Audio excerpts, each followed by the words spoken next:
our meeting to order, and we're going to start with the Pledge of Allegiance. So if you could all stand, our flag is over here. I pledge allegiance to the flag of the United States of America and to the republic for which it stands, one nation, under God, indivisible, with liberty and justice for all.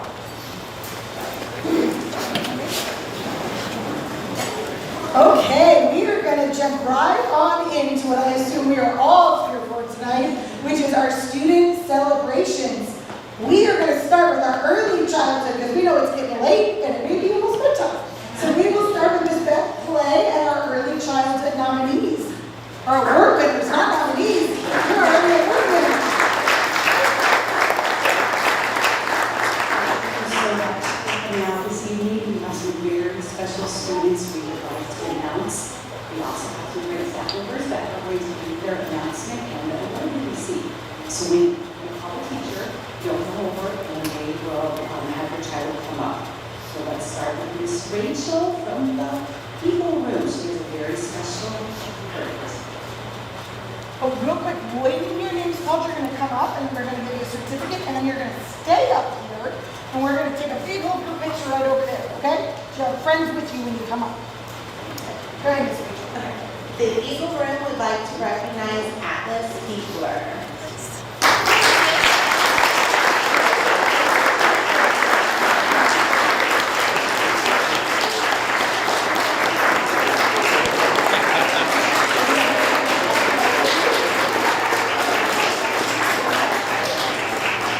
Over the course of this year, his listening and leadership skills have blossomed. The development of these two skills has changed our classroom for the better. We've started to see Atlas's leadership skills, confidence, and creativity increase. He led 15 students in building a sailboat in the block area, complete with 2 sails. No small feat for preschoolers. He's gained confidence in his friendships and his ability to contribute meaningfully to class meetings. We could not be prouder of all the growth Atlas has made this school year. Kindergarten, look out. He is ready.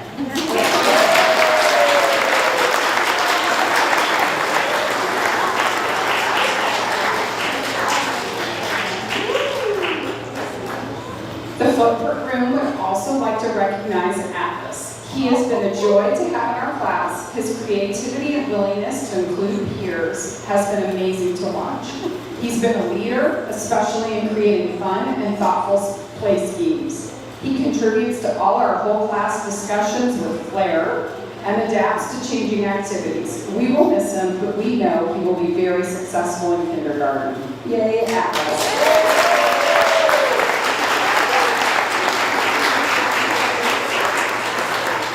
I'd like to call Rosie Howard up.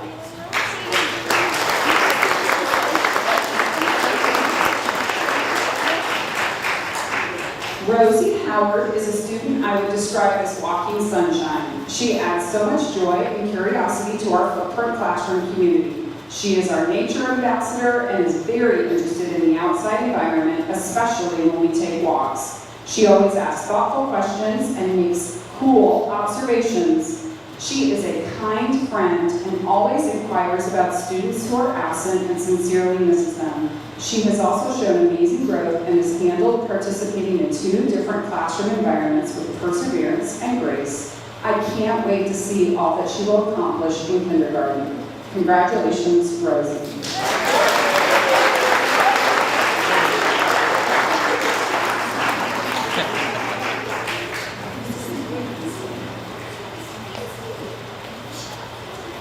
Next up, we have Miss Shelley from Leaf Road. Okay, the lead room friend I recognize Grace O'Brien.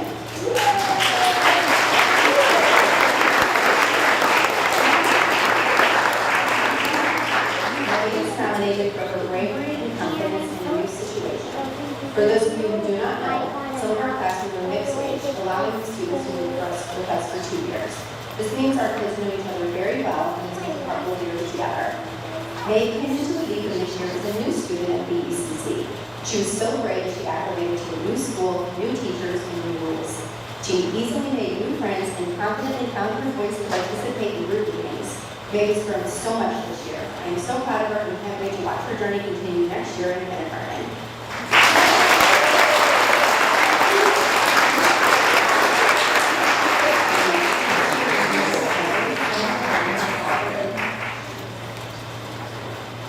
Okay, the Bear Room is pleased to nominate Everett Hunt. Who's Everett?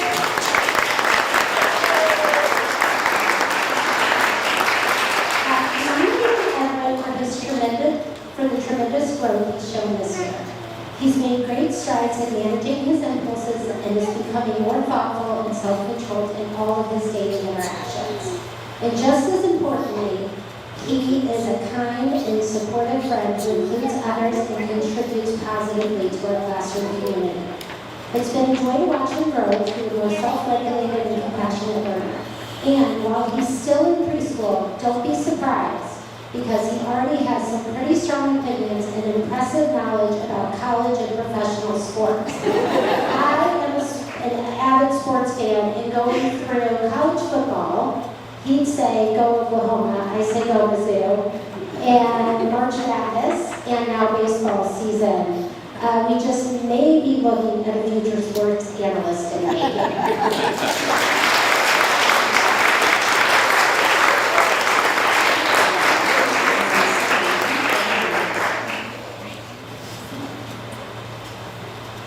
I would like to nominate Roman.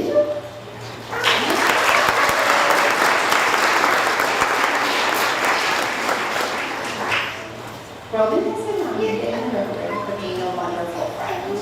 This is his first year in school, and he's made incredible progress by building new friendships and showing kindness. He's always greeting everyone with a big smile and a hug, or showing his determination to tackle new challenges. Roman's hard-working nature shines through in everything he does, and we're really excited to watch him grow in here next year.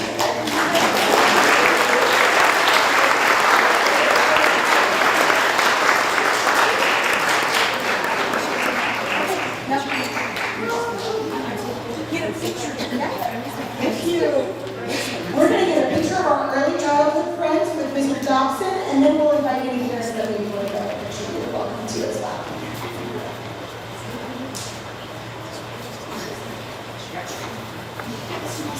There you go.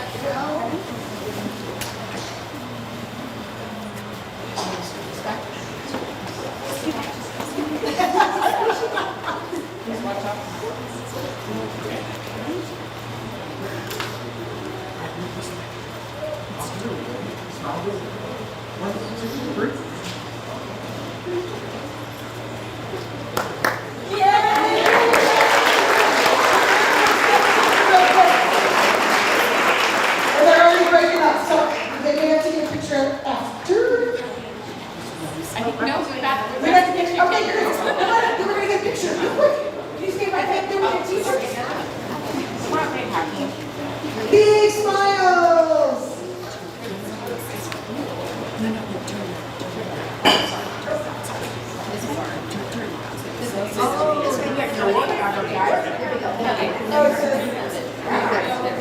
Everybody's back.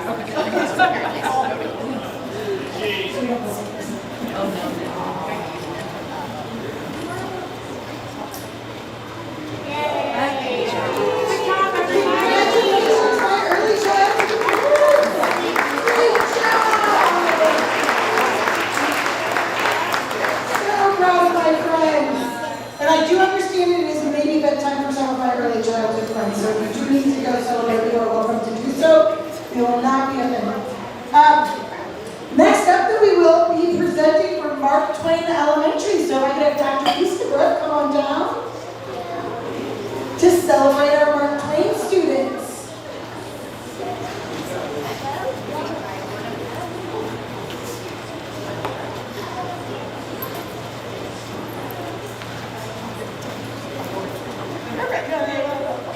All right, good evening. It is truly my honor to be here tonight to recognize some wonderful leaders that we have at Mark Twain Elementary. We have 3 outstanding students to recognize this evening. And first, it is my pleasure to recognize Miss Amelia Cicero.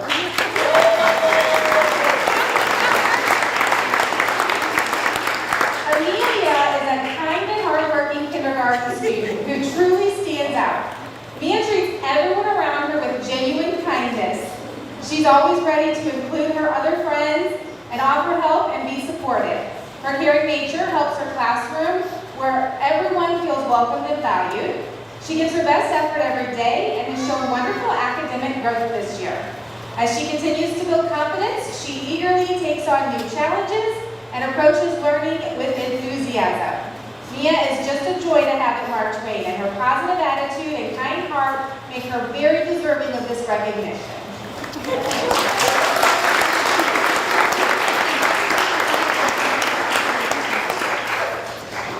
Next up, we would like to recognize Preston Truss.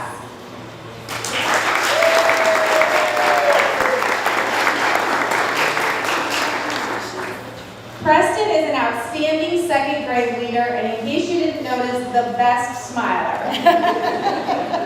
He consistently demonstrates empathy and kindness towards his classmates. He makes it a point to connect with everyone around him, especially new students or anyone that may need a new friend. He helps to build strong, supportive school community relationships. And he is responsible, respectful, and hardworking. Preston notices when others need help, and he steps in without hesitating, showing true leadership through his actions. His contributions to Mark Twain do not go unnoticed, and we are incredibly proud to recognize you this evening.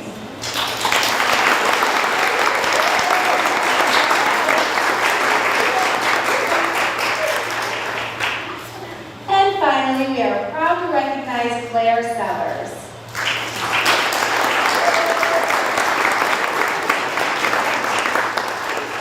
Miss Claire comes to school every day with a joyful attitude and a strong desire to learn. She shows kindness and compassion to everyone around, always including others and helping whenever needed. Her respectful behavior and positive choices make her a role model among her peers. Claire always demonstrates enthusiasm and dedication in her work. She actively participates, takes pride, and approaches her challenges with confidence and perseverance. Her love for learning is clear in everything she does. Claire also shows a level of responsibility and independence well beyond her years, staying focused and taking ownership of her learning.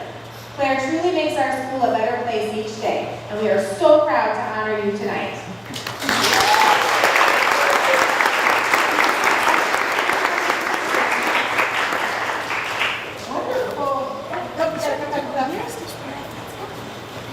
Mr. Dobson is going to take some pictures again.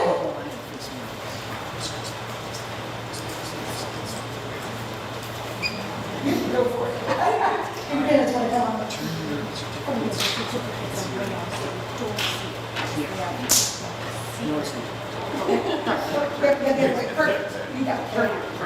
You just bring it up. On three, ready? 1, 2, 3. Smile. I love those smiles.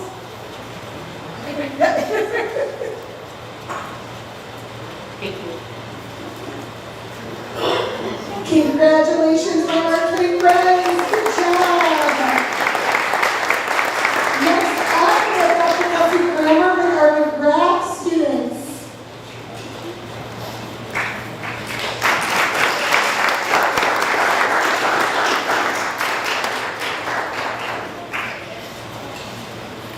We have 4 students to recognize this evening. They were nominated by their teachers and staff. So these are some of the amazing words that they had to say about each of these kiddos. First up, we have Kaylee Dellarino.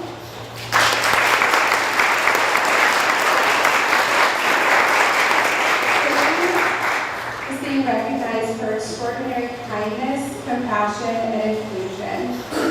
From the very first day that we had a new student who joined us from Japan, Haley made it her mission to ensure that she felt welcomed, supported, and truly at home. Haley has gone above and beyond finding ways to communicate, help her understand classroom routines, and make sure that she is always included in activities and friendships.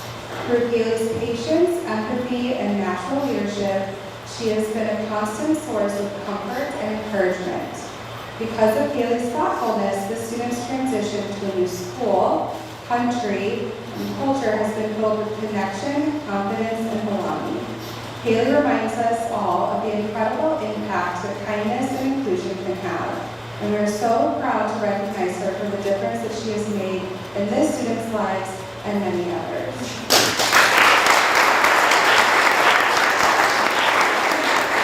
Next up, we have Mr. Jace Bryant.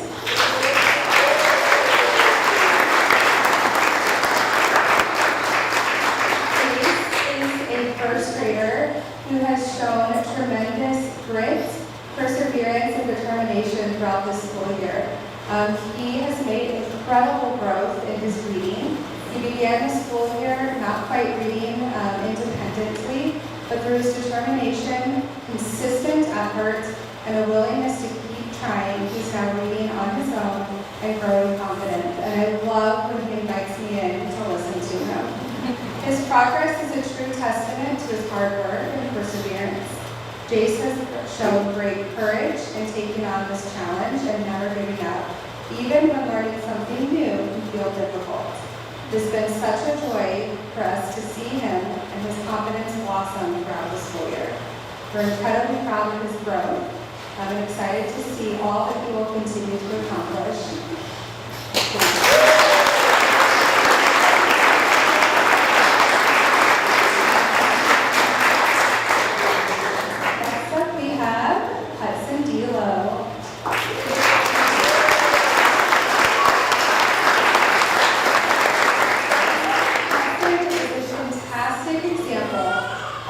Who embodies the graph core values of show respect, act responsibly, and be safe and peaceful every day. He is kind, helpful, and always eager to learn new things.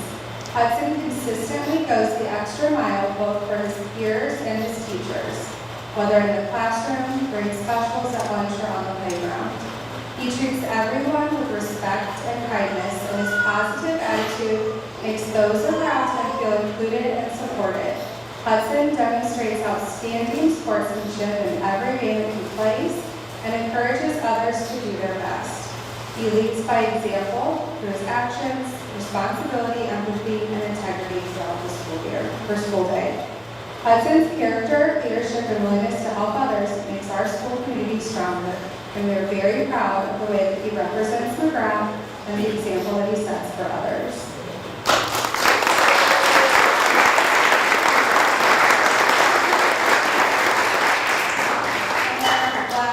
Student we're going to recognize is Jack B. Tucker.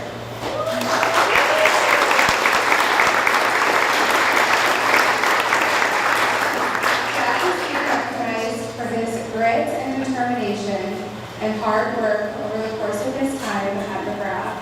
He has dedicated an incredible amount of time and energy to improving his reading skills. Over the past 5 years, he has worked diligently to become a more fluent and accurate reader. His persistence and hard work have led to tremendous growth in his reading ability. Jeff's determination and grit are truly something to celebrate. He has never given up, even when learning has felt challenging, and his effort continues to pay off in amazing ways. It has been wonderful to watch his confidence grow, and sometimes you can even catch Jack smiling when he's reading a really awesome chapter. We're so proud of Jack for the perseverance that he has shown and the progress that he has made.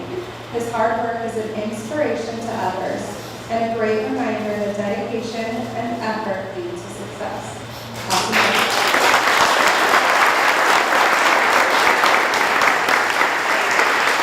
Congratulations, congrats, you're going to get such out for your big group photo.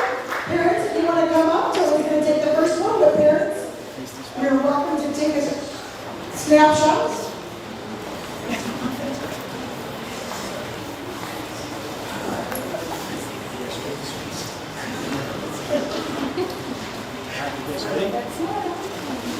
Right here first. On three. Ready? 1, 2, 3.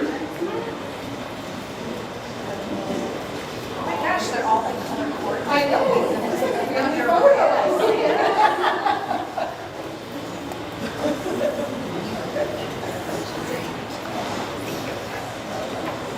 Thank you. Congratulations again, my friends. Okay, next up, we have middle school. We have Dr. Wayner representing our middle school. sharing our celebration with our middle school students.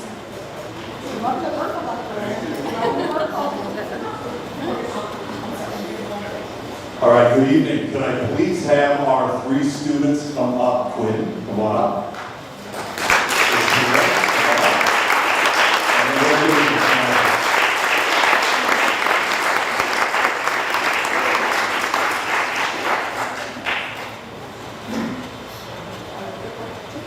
All right, so I wanted to really give a shout out to these 3 individuals who we're very proud of. This past, well, in February, we had an incredible Black History celebration, and we decided that we wanted to have some kids represent the middle school. And so, you know, a lot of times you go through and you say to yourself, what is the criteria that you want to use in deciding who you want to represent the middle school? And so, as opposed to doing the usual, hey, let's do a GPA or let's do this, we really ask ourselves the question, let's pick kids who would eat with anybody at lunch. Who are the kids that would eat with anybody at lunch?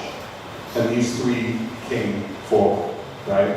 So a lot of times when we think about what we award and things like that, we can lose some skills that are really, really critical for children and the things that they really bring to us and make us better. So I would like for them to introduce themselves and then just say one thing that they remember from the celebration. We'll start with Pierre, who came right from the track meet. So basically, I went on stage and I was like talking about Black history, and like, I don't really remember much about the script, but like I remember I got on stage in front of thousands of people in my school, and like usually I'm like scared, so yeah.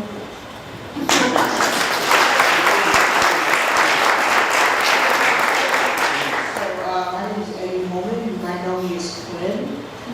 When I went on that stage, I wasn't really Quinn anymore. I was somebody who was really important to Black history, and that made me feel proud.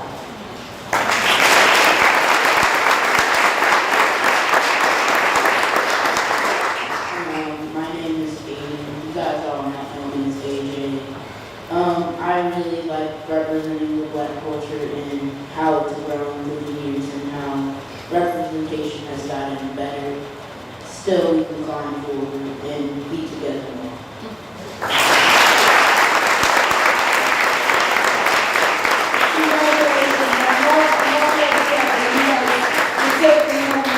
I think kindness goes a long way in this world, and I'm so very proud of you. Thank you for everything. Now, Trisha, we get your pictures taken.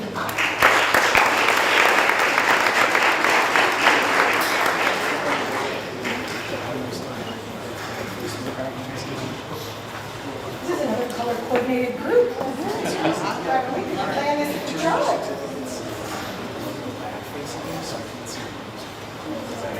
Yeah, just one. You can just put it down. So Yeah, or just put it post it on down. social media, they can see it. Yeah. You don't have to see the thing. If you're ready to put it down. All right, you guys ready? On 3. 1, 2, 3.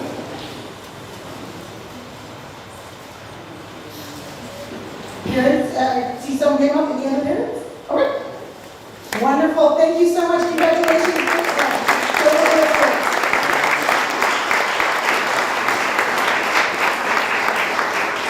Last but certainly not least, we have Dr. Edward Johnson coming on down to represent Brentwood High School and Mason High School.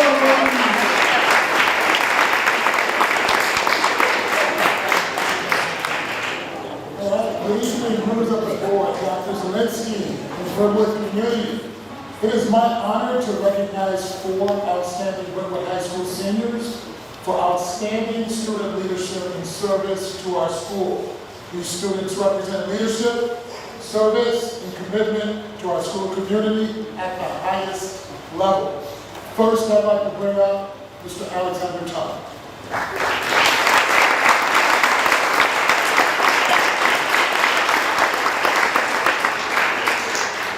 So Alexander is a service-driven, collaborative, and compassionate student leader with strong work ethic and a commitment to helping others.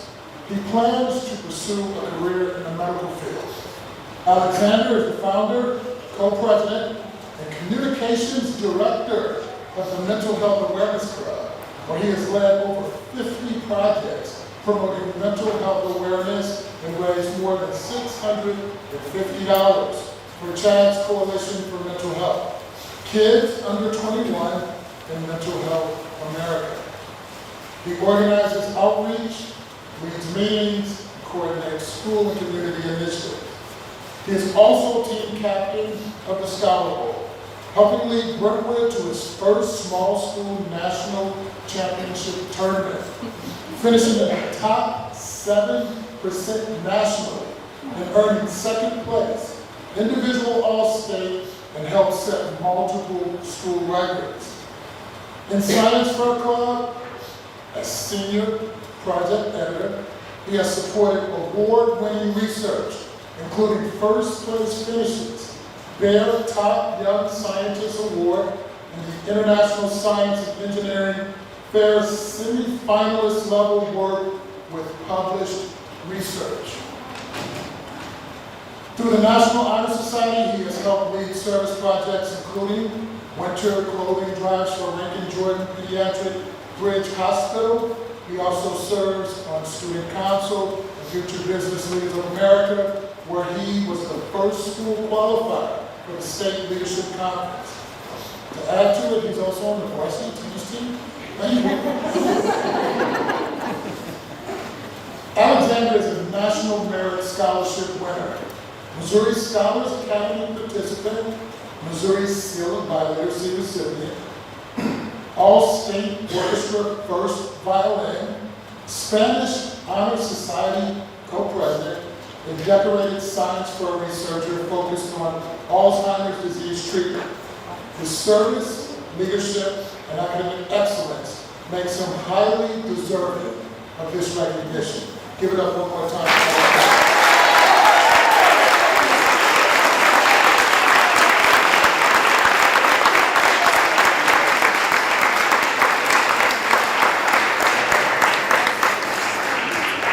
It's only appropriate that I bring up this next young man because these two are like two peas in a pod. You can't catch them without each other in the hallways. I bring up Mr. Rohan Dixon. Please come forward.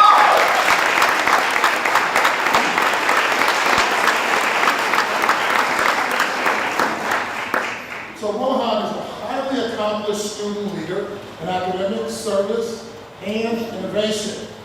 He is on the High Honor Roll, a student council cabinet member, an NHS officer, a French Honor Society member, and a student representative at district committee meetings. He founded the Brentwood Science Fair Club, mentoring students through research development that has led to regional and national recognition, including top placements in national qualifiers. He has created instructional resources and provided hands-on guidance for student researchers. As co-president and the outreach director of the Mental Health Awareness Club, Rohan has led mental health campaigns, wellness initiatives, crisis resource education, including Missouri's 988 Lifeline and community outreach efforts. He's the assistant captain of the Scholar Bowl, helping the team reach national competition, and co-president of the Chess Club, where he mentors students and promotes engagement. Through NHS, he has supported food drives, awareness events, and school-wide service initiatives. Rohan's leadership reflects a consistent commitment to service, student growth, and academic excellence. Rohan Dixon.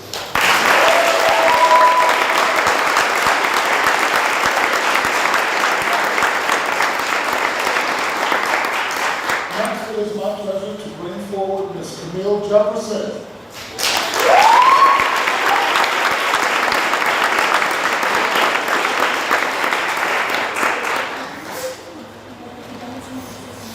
So Camille is an active and dedicated student leader at BHS with involvement in yearbook, mental health awareness club, drama club, art club, National Honor Society, service club, student council, Unity Coalition Club, Best Buddies, Gay Straight Alliance, and German Club.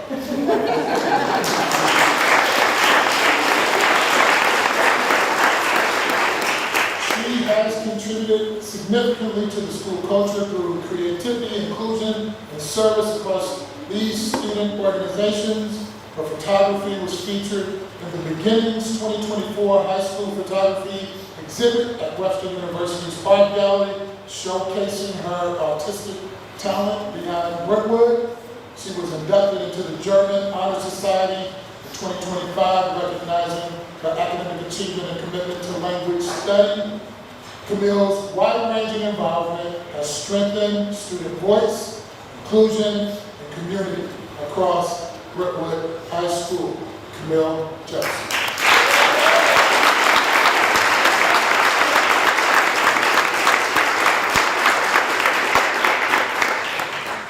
Last but not least, Mr. Demetrius Big Meech Thompson. Come on up.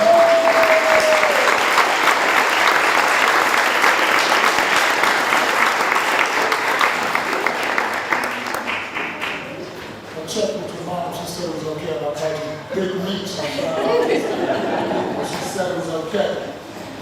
So Demetrius is an elite, and I mean elite, student athlete and leader who has made a lasting impact in BHS.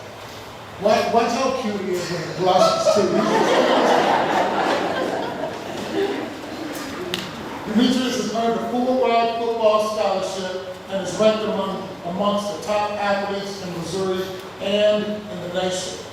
In football, he has earned all-state, all-conference, and all-district honors, served as team captain, and set school records for sacks while contributing offensively with rushing and receiving touchdowns. He received 8 Division I scholarship offers and is nationally ranked at his position. He is a 4-star athlete on 24/7 Sports, which symbolizes a high school football prospect with a rating placing him amongst the top 300 prospects in the nation and marking him as a blue chip talent. You gotta give it up for that.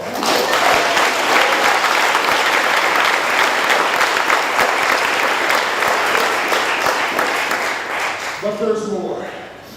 In track and field, he is a state champion in the triple jump and one of the top-ranked 300-meter hurdlers in Missouri with multiple state qualifications in relays and individual events.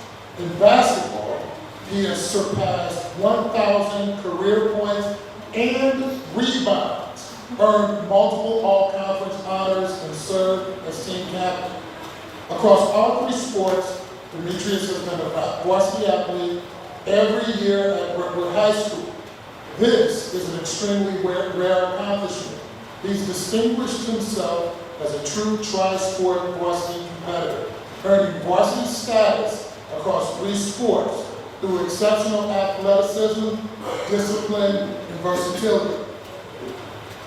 In closing, each of these students has contributed to Brentwood High School through leadership, service, academics, creativity, and athletics.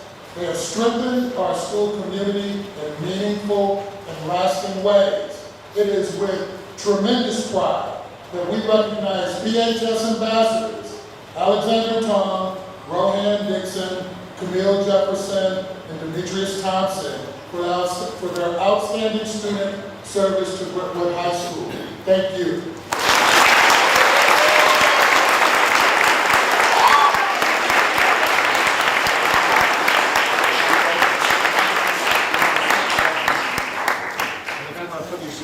Tonight is one of our favorite nights in the district because we get to see from our littlest learners all the way up with the amazing opportunities and accomplishments across the district. So I thank you all so much for being here tonight. We do have some pictures for our parents. Come on up. Make sure you get your pictures for our seniors. 1, 2, 3. While we're taking the pictures, I do know that Dr. Johnson made Demetrius blush, but I gotta make Dr. Johnson blush a little bit. I want to thank him publicly for his years of service to the Brentwood High School community and the Brentwood School District. He is retiring at the end of this year, and we are beyond proud and excited for his future endeavors, but so grateful for all he has done and meant for our district. So I want to give him a big shout out too.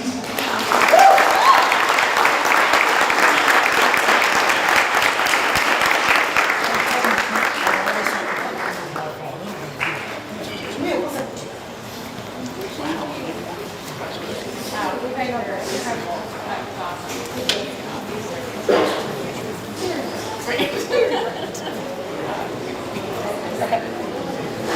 at this time, those of you who would love to stick around for a board meeting are welcome to, but if you would like to go out and celebrate your amazing young people, feel free to do so. We'll take a brief break while you exit, and then we'll get started with the rest of the board meeting.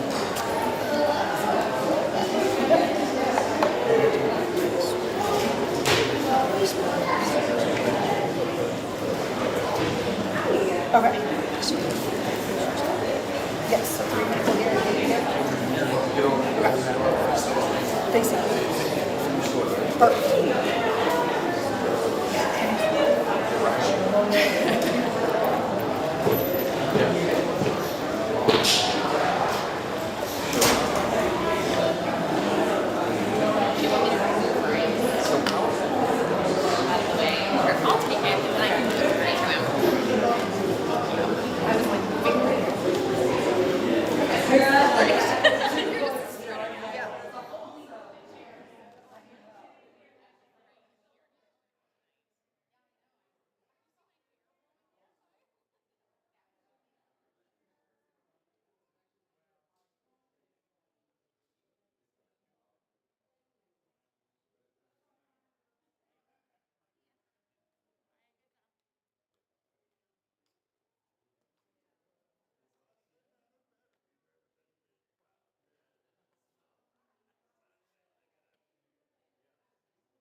Or do I need the microphone?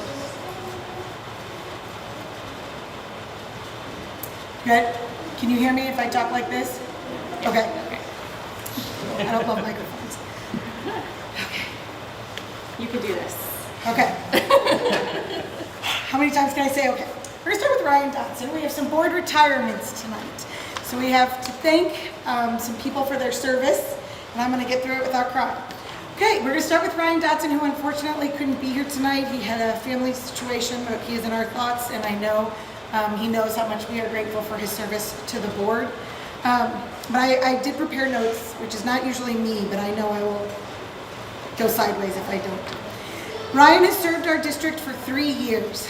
During his tenure, the district successfully completed 2 major projects: the construction of the new McGrath Elementary School and the renovation of Mark Twain Elementary. These projects represent a significant investment in our students and community, ensuring high-quality, modern learning environments for all. Ryan played an important role in supporting this work and helping bring these projects to completion.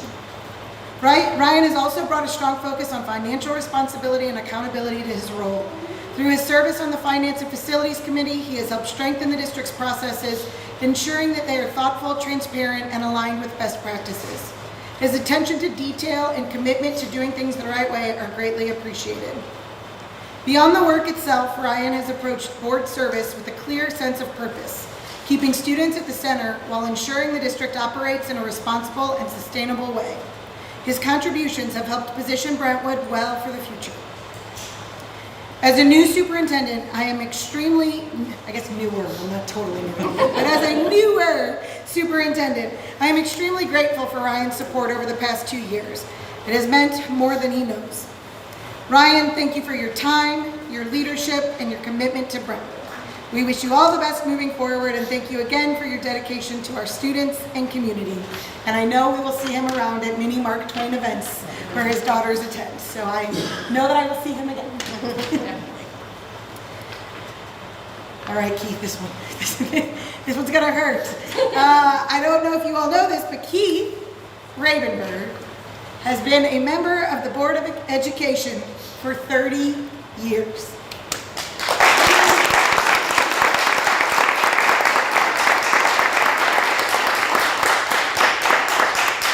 He was first elected in 1996. I would like to share that I was a junior in high school.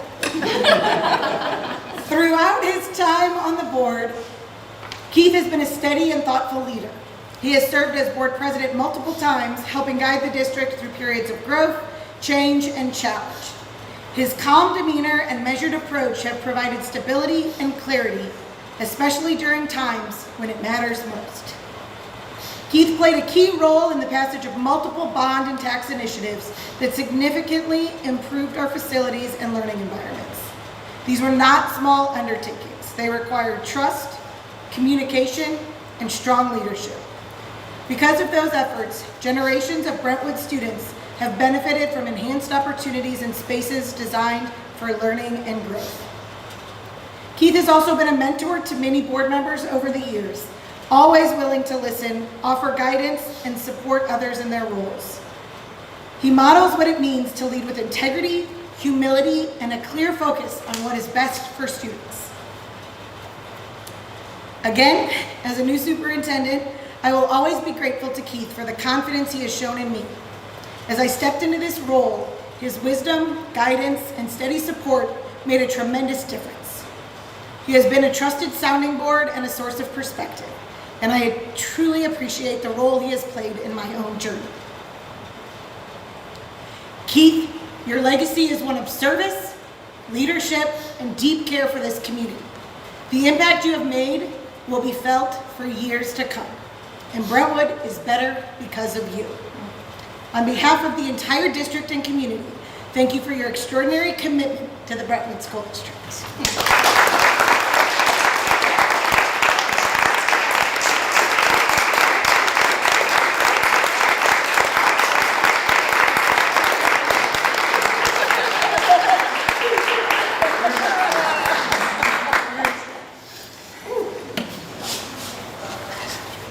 So Keith, I would love to thank you too. Everything that Amy said was spot on. I learned how to be a board member from you.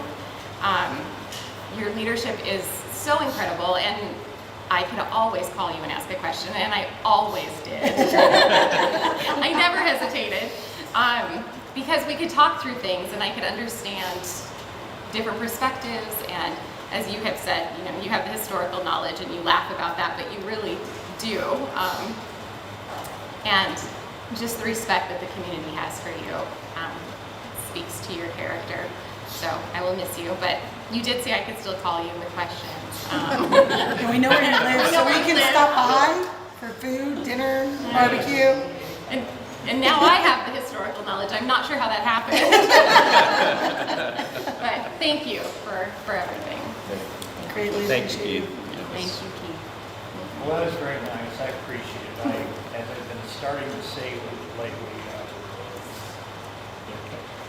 a responsible old guy should know when it's time to get out of the way and let other people take over. I'm probably about 3 years past that, but 3 I'm years grateful ago, for those 3 years. we're still working on the buildings, and I kind of want to see that through to an end. So we have a nice green athletic field across down the street from my house at McGrath, and so we're done and upward and onward. And, you know, the district's in good hands. These are good people here.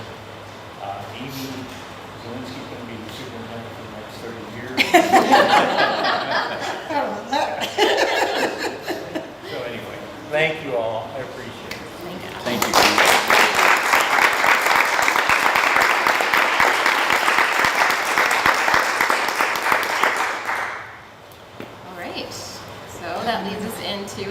citizens' comments tonight? No? Great, if we could have roll call, please, Kate. Here. Here. Here. Here. Here. Here. All right, reorganization of the board. Next, okay, so then we have to do.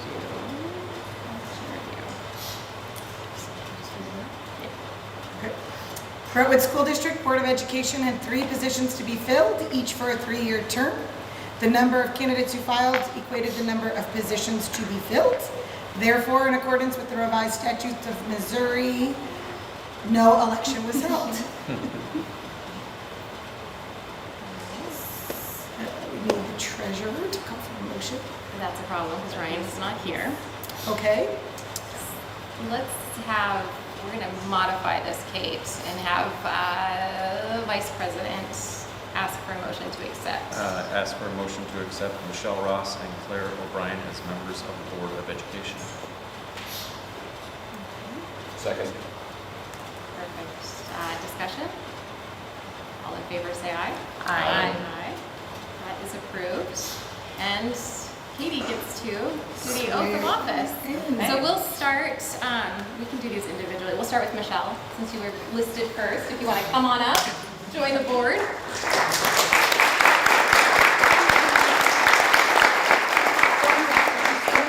And then Michelle, you stay here. And you'll face the, okay, we're good.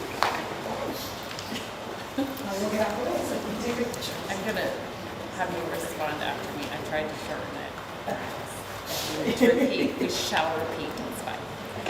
I do solemnly swear that I will support the Constitution of the United States I do solemnly swear that I will support the Constitution of the United States and the Constitution of the State of Missouri, and the Constitution of the State of Missouri, and that I will faithfully and impartially discharge the duties of school director and I will faithfully and impartially discharge the duties of school director in and for the Brentwood School District, in and for the Brentwood School District, County of St. Louis, County of St. Louis, State of Missouri, State of Missouri, to the best of my ability according to law. to the best of my ability according to law.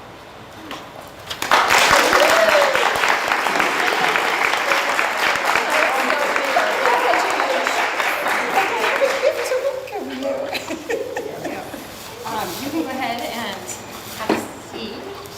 Grab where Ryan was. Start there.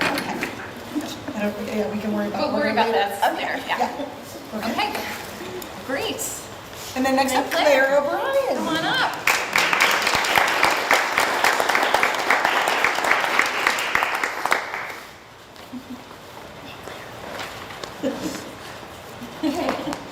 I do solemnly swear that I will support the Constitution of the United States I do solemnly swear that I will support the Constitution of the United States and the Constitution of the State of Missouri, and the Constitution of the State of Missouri, and that I will faithfully and impartially discharge the duties of school director and I will faithfully and impartially discharge the duties of school director in and for the Brentwood School District, in and for the Brentwood School District, County of St. Louis, County of St. Louis, State of Missouri, State of Missouri, to the best of my ability according to law. to the best of my ability according to law.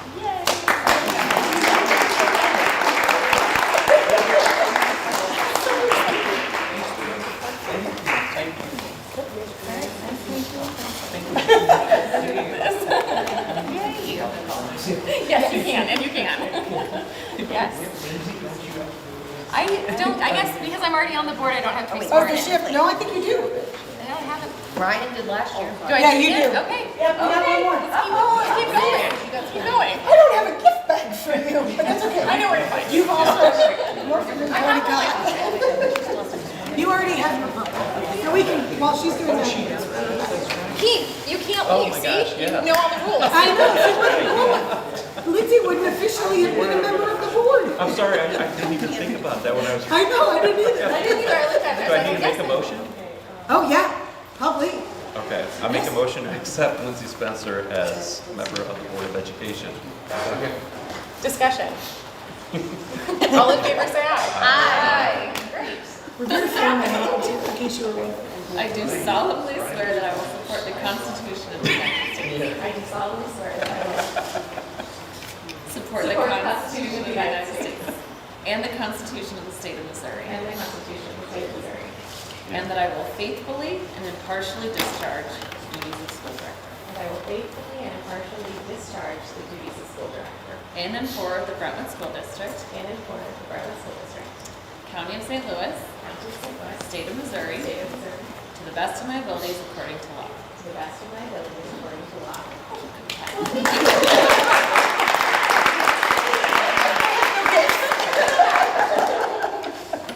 Okay. Fourth time, you would think I would get it. Thank you. All right. So then, And then, Just somebody in my chair until we yeah, do the so Hug Claire, Keith you can goodbye. have Keith's chair and we'll. Yes, Yes, yes, Keith. You're such a good man. Good man, Keith.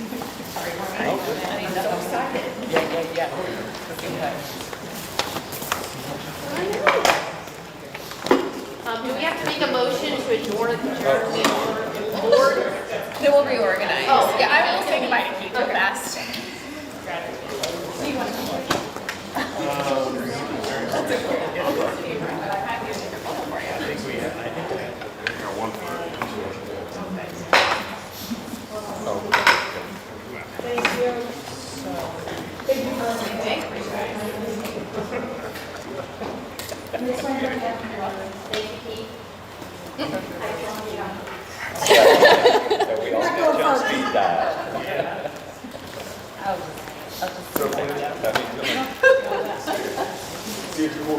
All right, sounds good, man.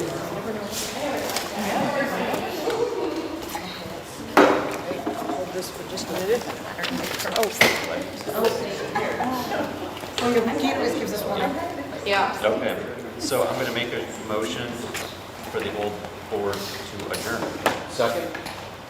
Discussion? All in favor, say aye. Aye. Okay, we are adjourned. Thank you, Keith. Thank you. Thank you. Thank you.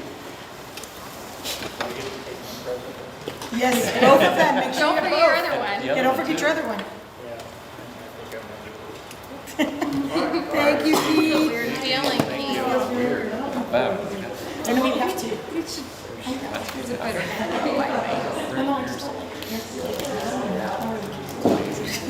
That's real folks. Yeah, but he doesn't get to go home. So- He's going home. Okay, then I'm calling for nominations for board president. Or do I have to call us to order first? Okay, thank you. I'm going to call the meeting to order. I only have to do this once a year, or it's very difficult. So I'm going to call the meeting to order. Call to order. Call to order. And now I will call for nominations for board president. I nominate Ryan Flynn for board president. Second. Discussion? Oh, any I other think so. nominations? Yeah. Any other? yes. Okay. All in favor? All in favor? Aye. Okay. Any opposed? Great. All right, congratulations, Ryan. Thank you. Thank you, everyone. Well, And wait. it's like, wait a second, we got Musical more. chairs next This is time, like too, musical so chair tonight. Don't get too comfortable. Yeah. And then I will also call for nominations for vice president. I nominate Mark Cicero for vice president. Second. Any other nominations? Any discussion? All in favor? Aye. Any opposed? Congratulations, Mark. I now hand my duties over to the new board president. I'm done. Okay, so I'm gonna probably fumble through this Yes, one we all tonight. will. Yeah, please bear with me. So I'll call for nominations for treasurer. Oh, go ahead. You, I nominate Katie Clark to be treasurer. Second. All those in favor? Aye. Say aye. I'm so used to you saying it. So if I look over there, you do. That's gonna be your You're doing thing. great, you're doing great. That worked. Okay. I call for nominations for secretary. I nominate Katie Spall for secretary. Second. Discussion? All those in favor say aye. Aye. Very good. Okay, and then is this a nomination or just a selection? I think we could just talk about it Okay. and then. So we need to select a delegate and an alternate for MSBA and also a delegate for SSD. I know it's something that we've talked a little bit about before. I know Lindsay, Yeah. that's something that you're interested Yes, I'm in doing? happy to be the delegate for MSBA. Okay. Missouri School Boards Association, so I'll keep everyone updated on what's happening at a state level. Fantastic, thank you. As And- long as Mark is my I was going to say, alternate. Mark, is that something you want to do as an alternate? Sure, I'll be there. Fantastic. All right, thank you. And then SSD? I would like to remain on as the Brentwood representative of the Governing Council. Fabulous, thank you. Wonderful. Very good. Who's going to be my alternate? There's never an official alternate. You are listed as my official alternate Was I? right now. You are. Thank you for yes. not having me be your alternate. Would you? Would anybody? Is it for special school? Special Yes, school special district. school I district. feel That like makes sense, Michelle. I feel like Michelle might be a great alternate. Awesome. Yes, that'd be great. Fantastic. All right. So can I get a motion to approve the consent agenda as outlined? I make a motion to approve the consent agenda as outlined below. Second. All those in favor? Do discussions. Oh, Do the discussions. Oh, yep. It's okay. I'm sorry. Discussion? All those in favor say aye. Aye. All right. That moves us on to our superintendent's report. Wonderful. All right, first up, we are going to call Matt Norrid down for his 5 and 10 year financial projections report. Since you guys don't have computers, you may want to turn your chairs around, sorry, so that we should print your slides out. I apologize. Nope, it's the... No, I bet you don't have to be at the podium. Wherever you are comfortable, if you really want to go to the podium.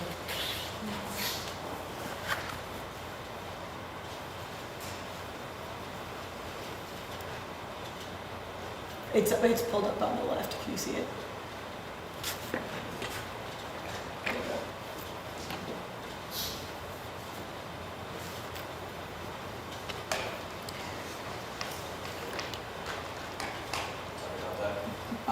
Thank you for the opportunity to talk finance. I know everybody's excited to talk about finances.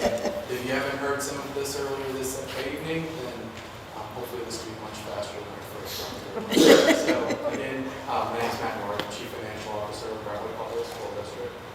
Each year we present our financial forecast for the school district. We do 5 and 10 year projections. Each year I should have made this bigger. We state our assumptions. We talk about some up and coming legislation that could impact or has impacted public education, where we get our money for and what we use it on. And then we also do a recap of what the results are.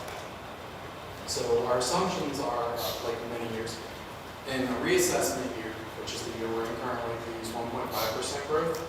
Next year we're going to be starting a non-reassessment year, so we're assuming a 0.5% growth in assessed valuation. We don't assume that we're going to receive 100% of all the money that we have calculated, so we use 96% collection rate. We also are continuing to move pennies of our levy out of capital projects into operations. And then how is our legislation impacting us? How it has that? I know that sounds redundant, but we do bake some of those costs into it based on historical data. We'll show that later on. We're showing our commitment to fund our current NTE agreements with our support staff and our teaching staff. We're showing 2 additions of certified positions to continue to support the learning needs of our students. District benefit offerings, we are showing 3% growth. We are talking about the implementation of a new plan. We're also showing the completion of the plan that we're in right now. So both of those costs roll into our next year. And then Mr. Andy Hartman's 5-year facility plan, we show that thing. Legislation, so this is going to look a little bit different than what we've shown in previous years. We're actually baking in the actual impact of the senior citizens tax freeze. We have those actual figures and how they've impacted the school district. We feel that our current confidence rate, that collection rate of 96%, is inclusive and conservative enough to leave that unmodified with the senior citizen tax rate. We're not calling out the specifics of legislation any longer because these are reoccurring topics in the Missouri State House and Senate. Property tax amendments or reform, open enrollment is a continued point of conversation, voucher tax credits and the expansion thereof, and also limiting growth of local taxation. Just as a point of conversation for our senior citizens tax freeze, we had 157 parcels that were eligible for it. It did reduce our revenue growth by $46,000. We feel that is probably going to continue to work. As people become more aware of this legislation and their ability to continue to renew, we feel that this will continue to grow. But again, this will be over the course of the next 10 years, and we feel that we're not going to get super aggressive with growing $46,000 revenue points. Just to show this to you, the majority of our revenue comes from local taxes. About 70% of all of our money comes from local taxes, and we also receive local revenue. This is solely our assessed valuation grade. So the reason why the green bar is at the bottom is that's our local residential property. And that's where the majority of our growth is occurring. The red bar is commercial property and then personal property is on top. So there's a misconception that 50% of our revenue comes from commercial property.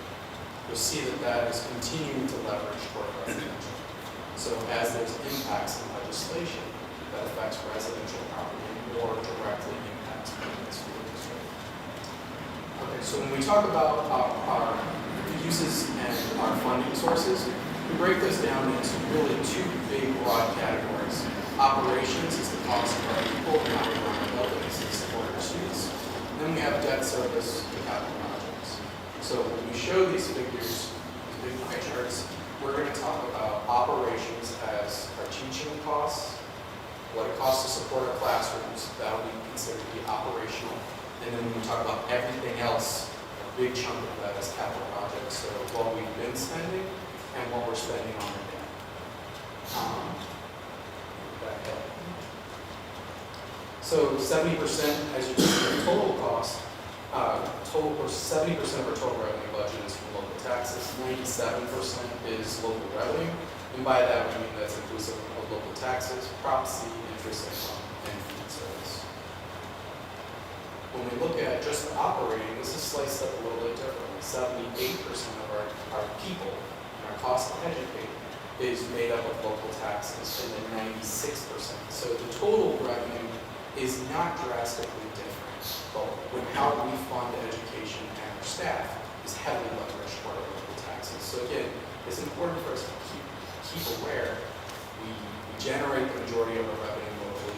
It's important to spend it locally and invest it. So we're not so dependent upon, when we talk about legislative impact, what is affecting state revenue, but we're hyper aware of what is affecting local taxation and assessed valuation limitations. So what do we use our money?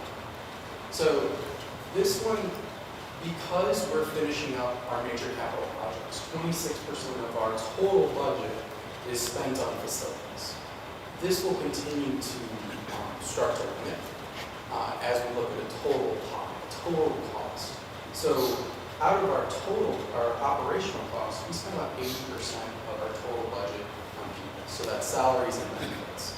So that's very typical of public education, that the biggest cost that we have is supporting our employee class.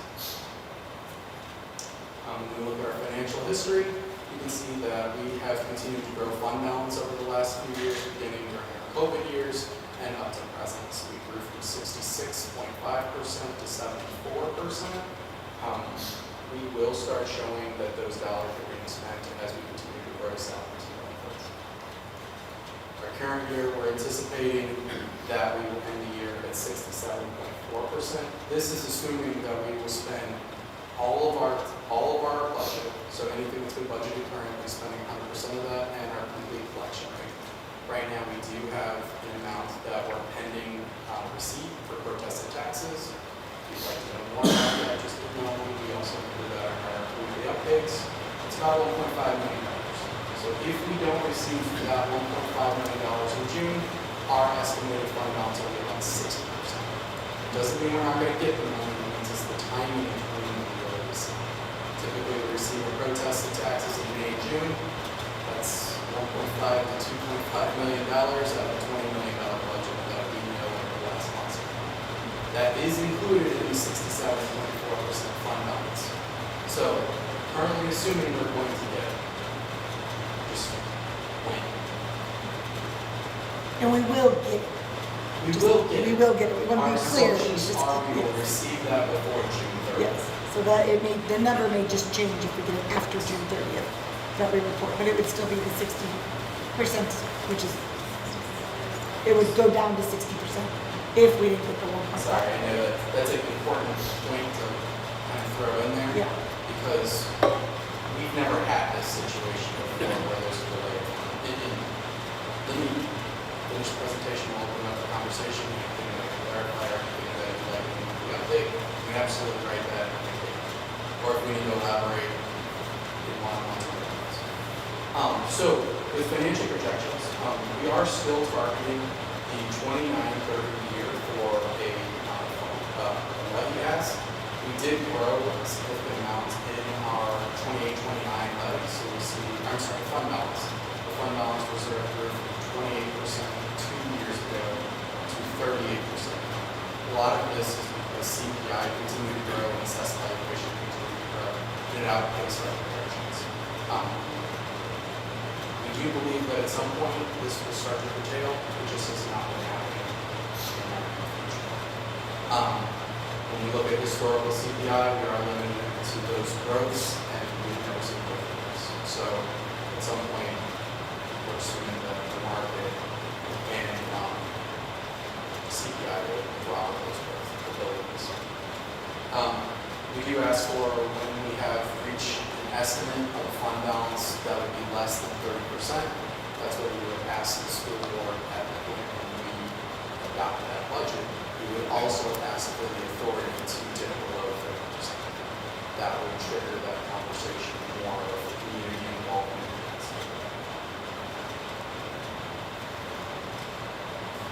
This year is not going to happen. So these 5 years are when we start dipping below fund balance. So this is assuming 3.5% growth in salaries, continued cost investment into benefits and our current staff. So this is, we have to show this because we are committed to showing a team model. We're not going to show 113% negative funds. We are committed as an organization to not do short-term borrowing, and we've done that, and we've had the support of our team to make sure that we're in our direction. It's too costly, and we feel that we can manage and work together out of that kind of situation. Capital projects. So we are showing our current fund balances and our estimate of spending down our entire budget. So with capital projects, a lot of times it's a tiny difference of when we spend these dollars. So sometimes like a major roofing project or turf it might be in our budget today, but we won't spend that until we actually do it. So we build these estimates long before we actually have the contracts.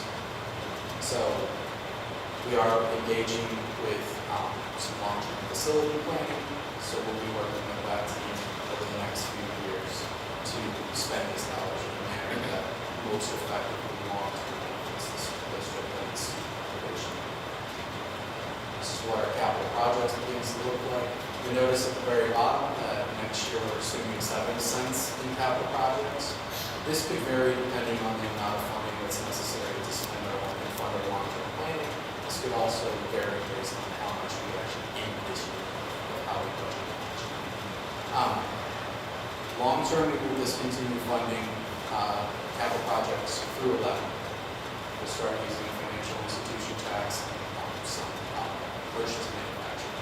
So it's other tax revenues that's continuing to direct toward capital projects, but will no longer be levied because that's something that people is interested in.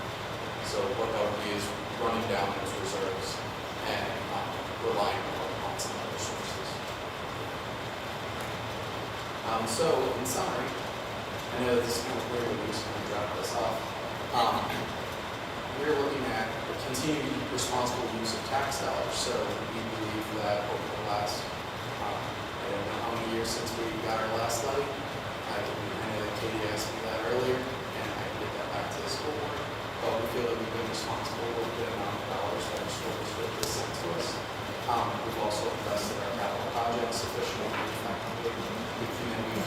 projects that our board was directed us to do.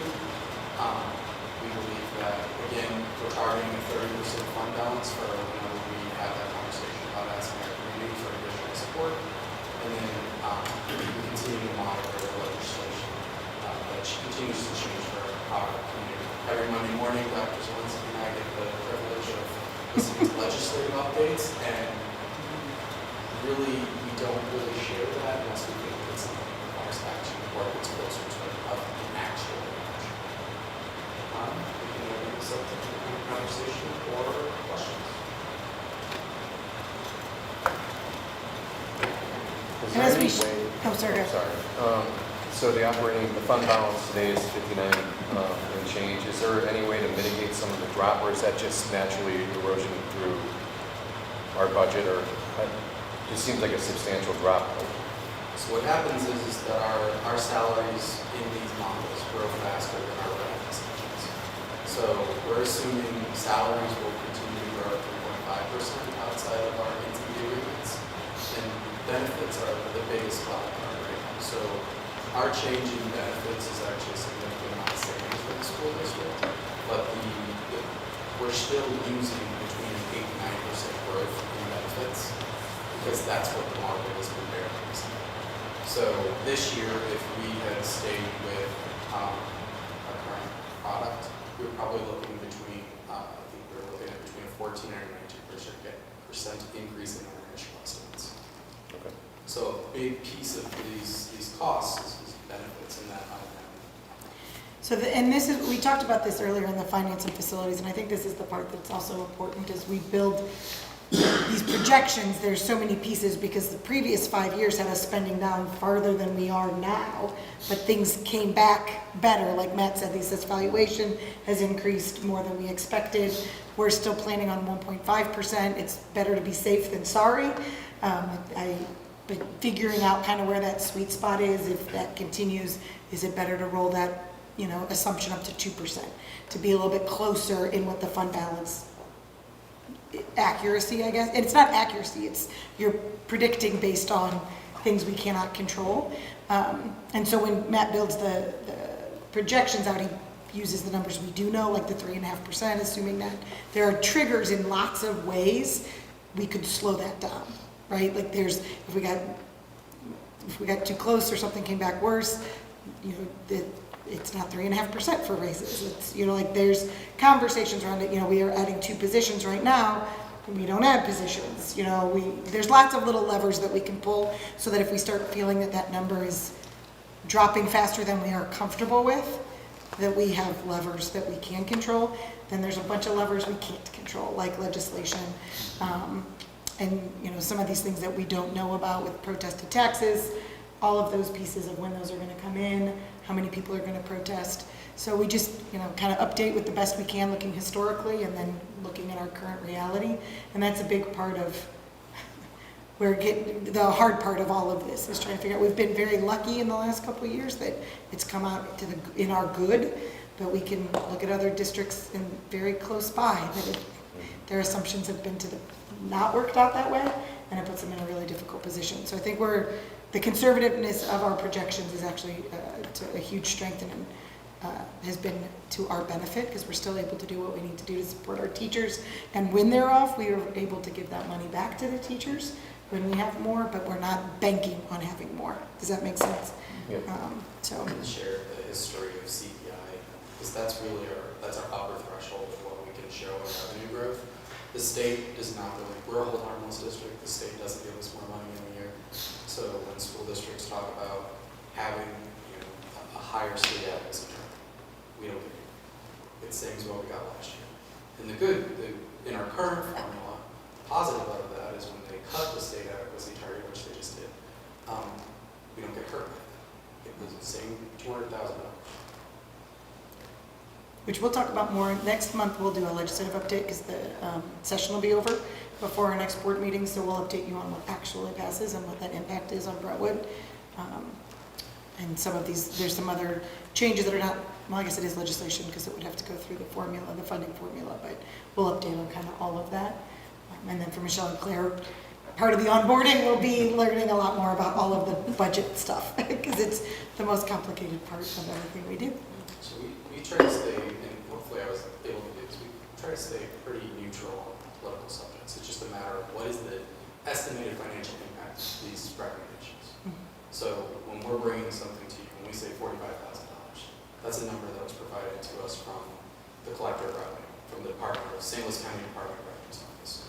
So it's not us saying the sky's falling, or at least that's not the intention.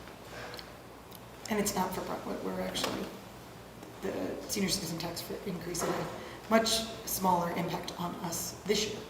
It may increase as more people learn about it, but like Matt said, we have that in our projections, so we are okay. We feel comfortable with it. It was not a surprise. The amount was close to what we were expecting. Thank you, Matt. Yeah, Appreciate it. All right, next up for the superintendent report is Dr. Zagora and Stacy Taylor come in with the ELA curriculum update and resource adoption. And I really think it's just Stacy Taylor. And yeah. Ronnie's just going to be there to support. She's like the Vanna. If you need Vanna, she's there.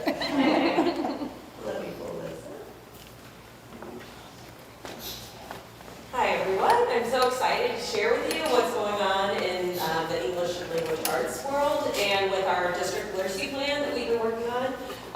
Due to very hard work from our staff that are very dedicated to our students, and I'm very lucky to work here with such wonderful people that helped me make this come alive.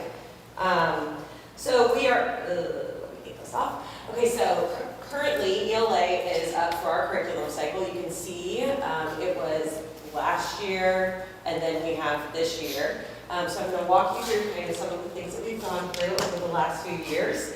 You can also see this summer, reading and library will also be up for curriculum review, but I'm not going to be talking about that, or for curriculum writing.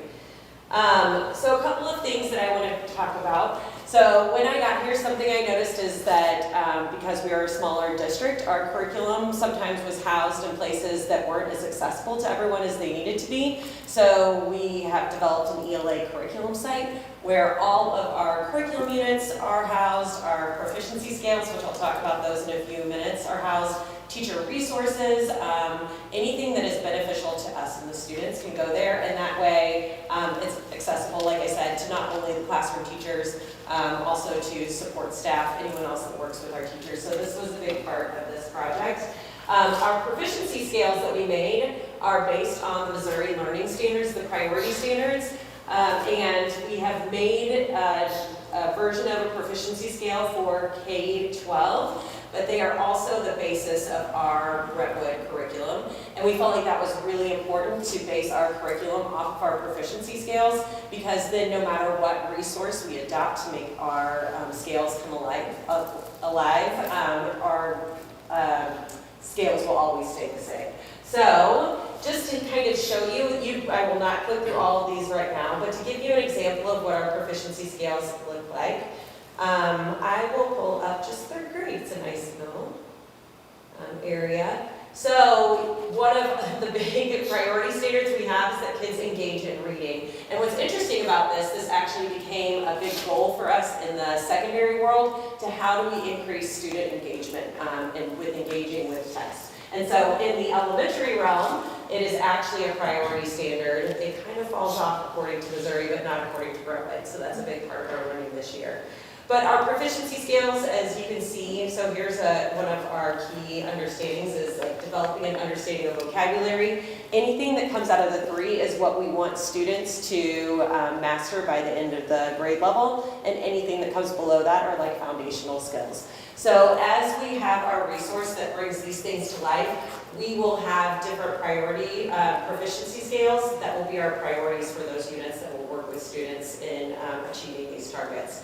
So to show you how they look going up into the, let me go back to our presentation, 6-8 world. So we took what was happening. Elementary had already been on the journey of creating proficiency scales. In middle school too, but theirs weren't as refined as the elementary ones. In elementary, we really worked on alignment, making sure that the path that students took K through 5 made sense to us and to everyone. When I got here, it was a little bit they were there, but it was a little bit different grade level to grade level. Now there's a clear path of our proficiency scales. When we look at the middle school proficiency scales, I'll pull up 7th grade, it's a nice grade. You can see it looks a lot like the elementary proficiency scales. Again, like I said, this is the basis for our Brentwood curricular units, which I'll show you in a second. And again, the 3 is the target, the priorities that we have for our students to achieve in that grade level. The 2s are all the foundational skills that can help them get to that 3. And really these proficiency scales not only help us with alignment K-12, but it helps us target what the students actually should achieve by the end of a grade level. There's so much that we teach in ELA. Having these priorities called out really help us understand what are our priorities, and if a student isn't understanding something, what do we need to intervene on? And these are the things in our proficiency scales in our units. If you look up at high school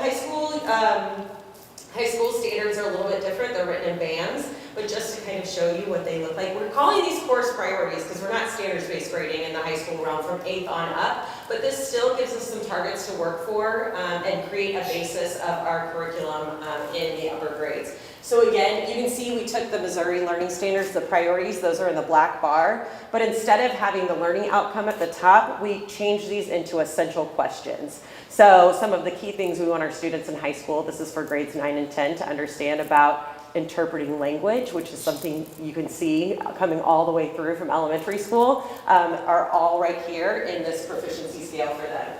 But again, these really serve us in like the alignment of the student's journey through Brentwood when it comes to English language arts. So that was a big part of our work, and the teachers were amazing at putting these together, being very thoughtful with the wording so they made sense to them as the teachers and could be used student-facing, could be showed to parents if they have a question. And it's going to be just a key part of our work in this cycle, because even though this is our time to have the money to do all the things, the work never ends. We're going to continuously refine and adapt and improve what we're doing to make sure we're doing what's best for our students. And I won't walk you through all these unit documents, but when you're curious to see what our unit documents look like, they are based upon the proficiency scales. So like I said, the proficiency scales tell us what we want students to master by the end of the year, and then we group them together into units that would work with any resource we adopted. Again, here I'll go back to 3rd grade. Oh no, my 3rd grade units. I'm hoping that, let's go, in here. Okay. So an example of a 3rd grade unit, and this is a similar format. That was something else. We have put our units in a new format. The scales too are in a new format that could be transferable to any content area if we wanted them to. But you can see our content area. We have developed as a curriculum team our lifelong learning goals, what we want students in Brentwood to be able to do as readers, writers, speakers, and listeners by the time they leave. And these are threaded through every single unit that we have written. And then you can see the different course priorities that go with all of these units. So if you're interested and have the time and want to take a peek at these, go for it. But now I'm going to tell you how we are actually going to make these priorities and these proficiency scales come to life in our classrooms here in Brentwood during this next cycle.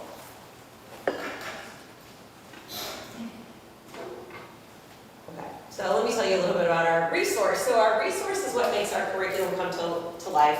You just saw our curriculum, what our North Stars are when we teach.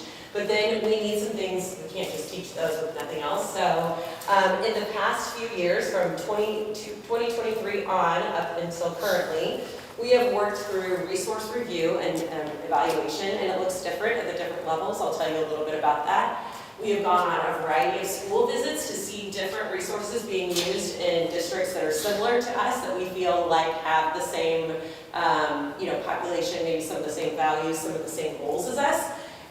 We piloted a few different resources and we made some final selections.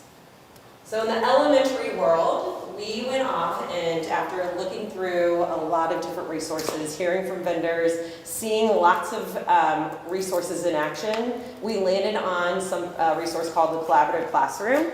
The writing resource is called Being a Writer. The reading resource is called Being a Reader. Being a reader also encompasses foundational skills, word study. In this resource, there's also a strong SEL thread. It is called Collaborative Classroom because we're teaching kids how to talk to each other, how to listen, how to respond.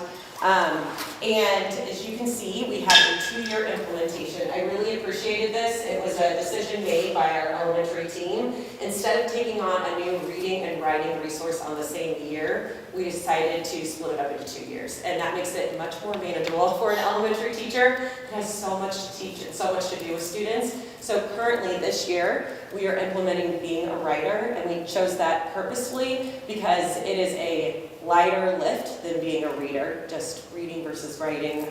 So through Being a Writer, we've learned the format of the resource, how it works, started to think about our timing and our schedules. Next year, we will implement Being a Reader. We have already started professional learning about this to help that implementation go as smoothly as possible because we want it to be successful, because a successful implementation means better teaching for our kids, means better learning, happier teachers, happier kids. We like all those things.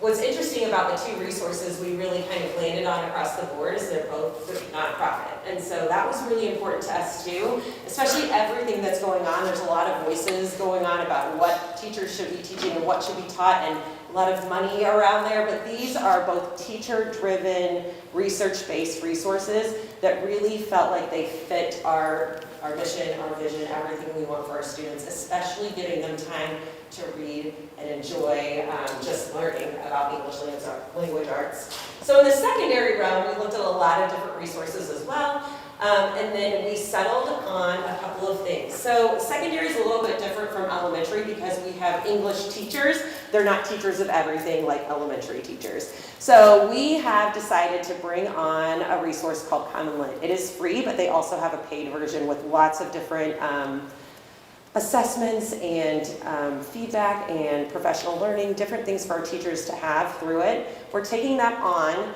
as a resource to help us audit and revise our current units. So there's a lot of, we have a really strong units in our classrooms right now, but something we liked about Common Lit, it had a ton of resources, a ton of new text, different types of text that we can bring in. Like I said, one of our goals in the secondary realm is reading engagement. Students' attention spans are shorter than ever, and we're like, how do we get kids in text, get them to love reading and finish text all the way through? And so this will be a resource that will help us as we move through the next, as English teachers, this is never done. Our work is never done. We're going to constantly be working on it, but Common Lit will come in and we'll pair it with our current units and revise them to make them fit and align for our kids 6 through 12. So the implementation with all of this, again, is coming next year. Okay, so let's talk. I just kind of actually talked through this, so we can go pretty quickly. But elementary, we have a 2-year implementation. We're in the middle of it right now. There's ongoing PD. What happens in the elementary realm, we have these amazing meetings called horizontal PLCs where you get your teachers from both buildings together to learn together. In these meetings this year, I've been lucky enough to take it and use it for ELA. I know it will change when it's not our cycle, but man, we've had some amazing conversations and a lot of learning all together. So in the horizontal PLCs, we've had a rep in from our resource, and she's been working with us to make sure our implementation goes well. She will continue that next year as we head into reading. We also had summer PD to get us ready to go in. We had some last year. We have it again this year to get our teachers ready to go for next school year.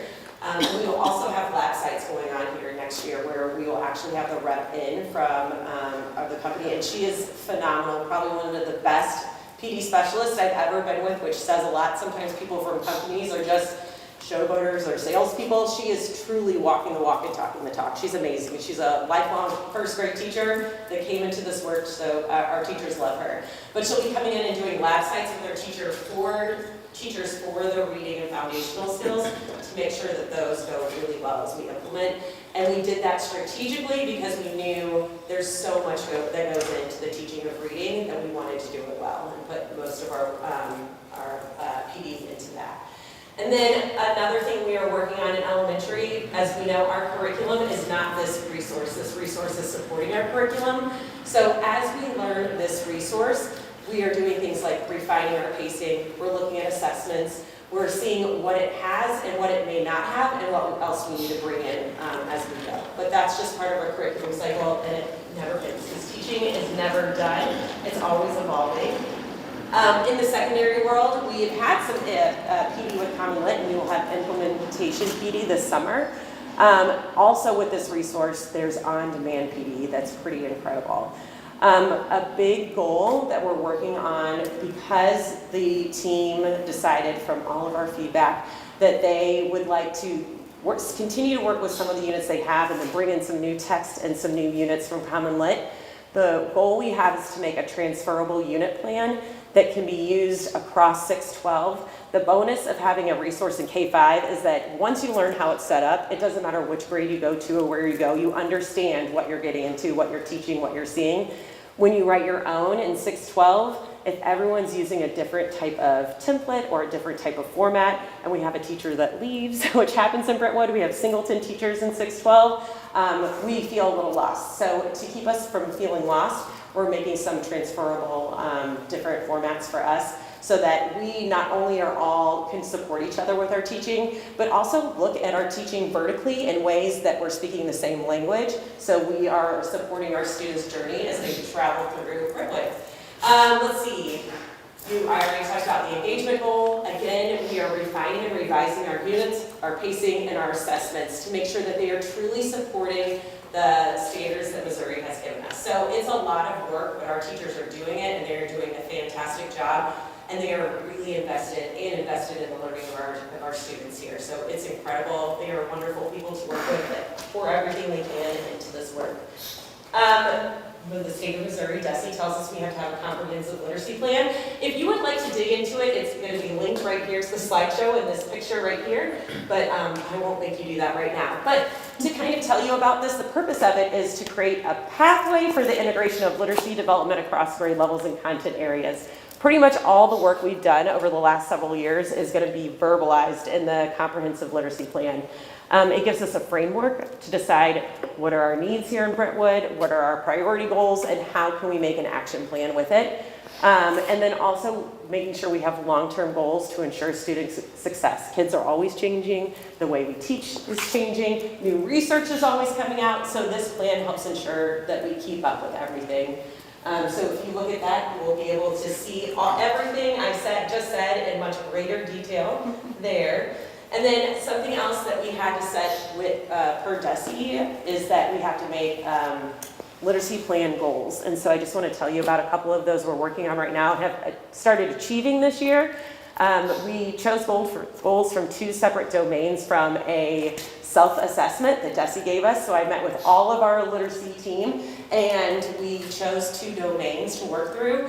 The first domain is a goal for all of us here in Brentwood, and it is standards-based curriculum, which is essentially what I just told you, is that our curriculum here in Brentwood is based on the standards. It's based on what we know are best for the kids here in Brentwood, and we will bring in a resource that helps us bring it to life. And you can kind of see, it says, the Brentwood School District will systematically align the K-12 ELA curriculum with the Missouri Learning Standards to ensure all students can access the content and skills outlined in the standards. Formative and summative assessments will be designed and revised to align with the Missouri Learning Standards and the priority outcomes aligned in our district curriculum. So that's been some really great work with our teachers. Like I said, the proficiency scales really make these standards come to life and clarify them for our teaching staff and for our students and for anyone else invested in this work with the kids. But what does this actually mean?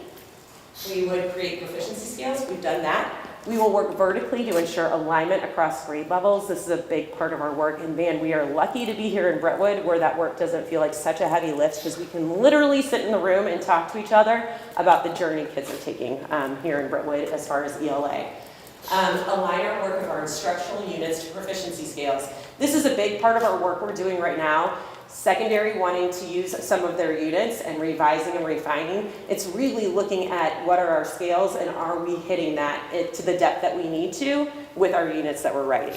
And then we're going to work to develop and revise formative and summative assessments to align and measure the targets of the scales to make sure that our assessments are fair and accountable and not skewed in any ways. That's really part of the big work that we will do over the next several years. This is nothing you can accomplish just in one writing year, but it is some of our ongoing goals here, just to make sure we are doing the best for our students here in Brentwood and for our teachers, to be honest.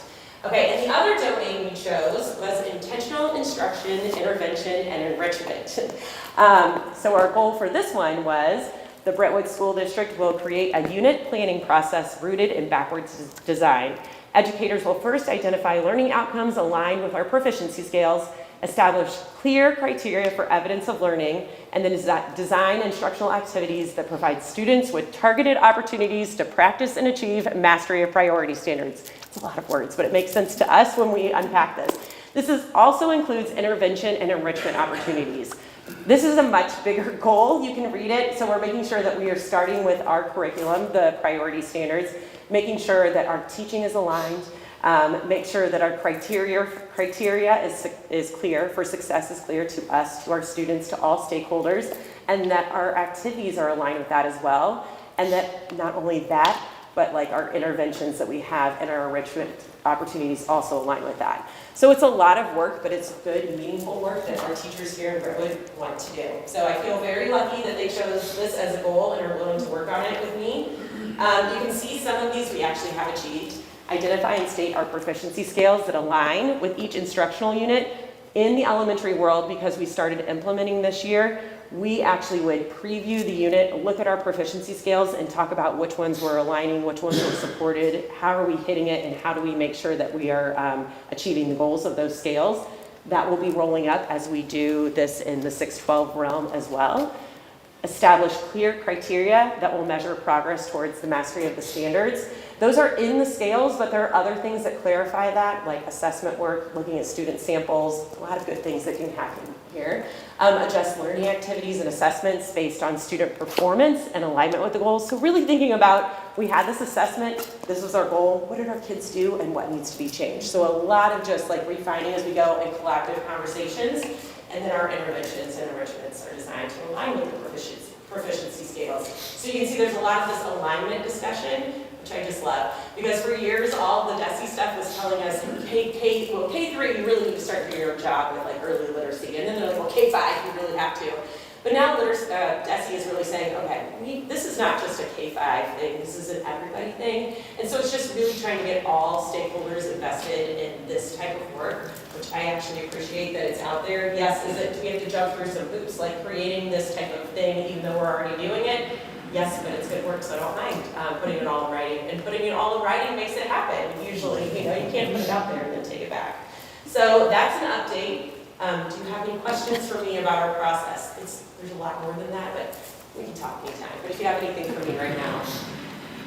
This was wonderful. Okay. I'm just gonna say your enthusiasm for this work is so exciting. I'm so excited for our students, but I also love how much you kept saying that it's good for the teachers as well. Like you're keeping everyone involved and at the forefront, and I just think it's going to be incredible. I will go back and click on those links because you're so excited that I feel like I need to be reading about it. I just read that literacy plan, you'll put you to sleep. Who knows? But probably a little bit of both. But it's very exciting. I want to give a huge shout out to Stacy. This work is very hard. It is very time consuming. And it is the right work, and it is the most important work, and her enthusiasm is why the teachers, it plays a role. The teachers are amazing, and they want to do it, but when you have a great leader who's equally passionate about it, it makes it more fun to be a part of it. And this is a huge lift, and how much she has accomplished in the last, not even full 2 years, needs to be commended, because this is the core, and it is K-12. Like, to do this work, just K-5 in 2 years would have been a big lift. But to take up 6-12 as well is no easy feat. So huge shout out to Stacy. Stacy plays a big role in that. So I know she won't say that, but she does. So deserves some kudos. Thank you. Thank you so much, Stacy.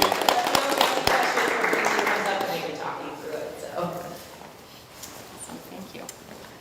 Okay, last but not least, we have Dr. Miller with the 2027-2028 school calendar. So to be clear, we have next year's. This is for the following year. I'm gonna try to bring that Stacey Taylor level excitement calendar. It's 8:45. I mean, Stacy, it's 8:45. That was impressive. So every year we have to adopt a new academic calendar. Every 2 years we do kind of just a big survey of the community to really look, and I will plug in just so you have an idea of what the calendar looks like here. But what we do is we actually send out a survey. We had over 300 responses. We look in depth at, and it's, yeah, there as well. Perfect, okay. So we look in depth at all the survey responses. We get a community of teachers. We have a fabulous board member, Miss Katie Clark, volunteer all kinds of time to hang out with us. That's because calendars are always exciting. They are always exciting. This is the job I was so excited to leave when I left Woodie. So this is like, Andrew, all you, buddy, all you. So one thing that is very challenging, that it is a zero-sum game. It is, if we move a day here, we can't, we have to take it from somewhere else. So our parameters are, we have 186 contract days, and that is just something that we've always had, and that is a negotiated item with our teachers union. And so when we reach out to the community, we try to be very clear and just make them have choices of, ranked choice, what do they prefer the most. Very overwhelmingly, the community always has said that the most important thing is that students are out before Memorial Day. So they say that is more important than a 2-week winter break. They say that is more important than like a fall break. Our number one priority, according to the community, is to always try to get out by Memorial Day. So that is sometimes challenging. The other thing that we have to deal with is that Missouri, 3 years ago, passed a law that our first day of school cannot be more than 2 weeks prior to Labor Day. I think that was actually like 5 years ago. I know, they're crazy. Where does time go? Because it was while I was making calendars. Yeah, so it is challenging. So we have a start date, and then trying to get out by Memorial Day while keeping 186 contract days is challenging. And so we have to make hard decisions about when we can take breaks. We do want to have, we care about the parent perspective. We look at their needs with childcare. We want to think about our teachers with their professional development. And then ultimately, the number one decision is thinking about what's best for students and their learning. Students make it abundantly clear, or high schoolers, that they want to take finals before winter break. Some districts put it off until the Martin Luther King holiday.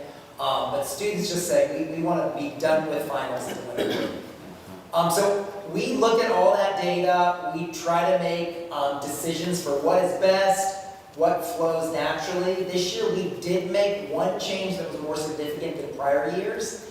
And based on feedback from parents and teachers is that the half-day PDs are not always as effective for teacher learning. And there's more of them that parents are like, oh, I wish I just knew when the days were.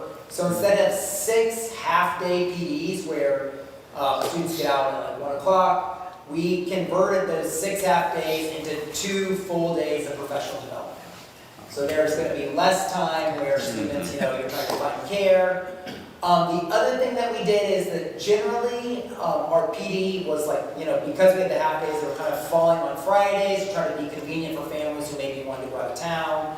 So we really kind of tried to rethink also for we put some on Mondays. We also tried to extend some holidays to say, hey, if we're going to be off here, let's do a 4-day week.